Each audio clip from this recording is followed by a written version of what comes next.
সকাল সকাল একগাদা আনাজ নিয়ে বসে পড়লাম, জামাই ষষ্ঠী যেহেতু। আর বিভিন্ন ধরনের পদ রান্না করব। আজকে একটা পটলের রেসিপি তোমাদের সঙ্গে শেয়ার করতে চলেছি। এটা হচ্ছে বাটা চিংড়ি দিয়ে পটল। তো আমি একটা প্রথমে মশলা বানিয়ে নিলাম।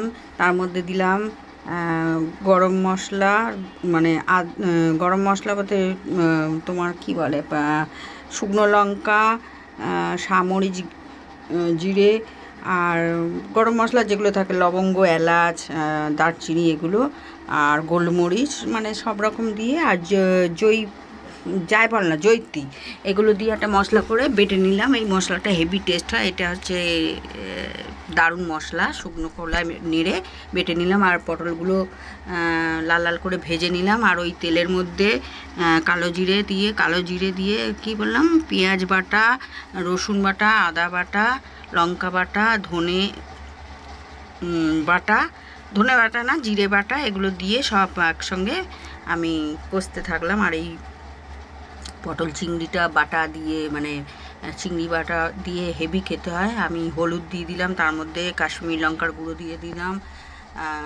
টমেটো দিয়ে দিলাম, সব রকম দিয়ে নাড়তে থাকলাম।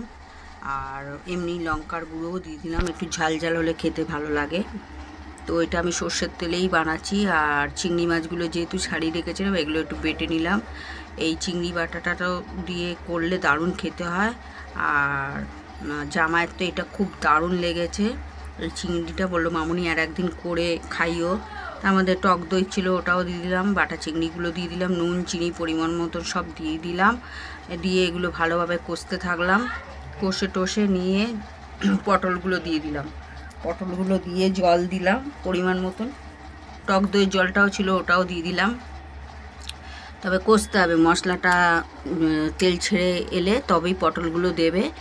তো নুন চিনি সব কিছুই পরিমাণ মতন দিয়ে দিলাম, যে যার মতন তোমরা দেবে। আমিও টটল দিয়ে নাড়তে থাকলাম।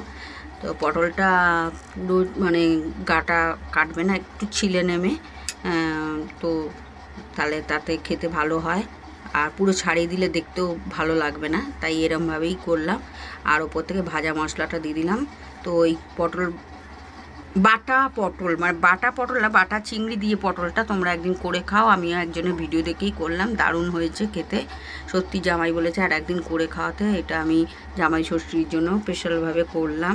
আর এমনিতেও বিভিন্ন ধরনের পদ করেছি, সেই সকাল থেকে রান্না করছি, রাত্রি 6:30 অবধি টানা করে গেছি, পায়েরও ব্যথা। যাই হোক, ভিডিওটা ভালো লাগলে লাইক শেয়ার কমেন্ট করতে ভুলো না। আর তোমরা এরমভাবে আনন্দ করো জামাইদের নিয়ে।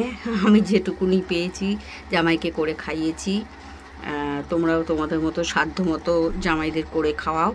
তো ভিডিওটা ভালো লাগলে অবশ্যই লাইক শেয়ার করো। আর চ্যানেলটার পাশে অবশ্যই থেকো। আর ওপর থেকে ঘি, গরম মশলা দেওয়ার দরকার নেই, ভাজা মশলাটা দিলেই হয়ে যাবে। তা ঘি দিলে আজকের মতো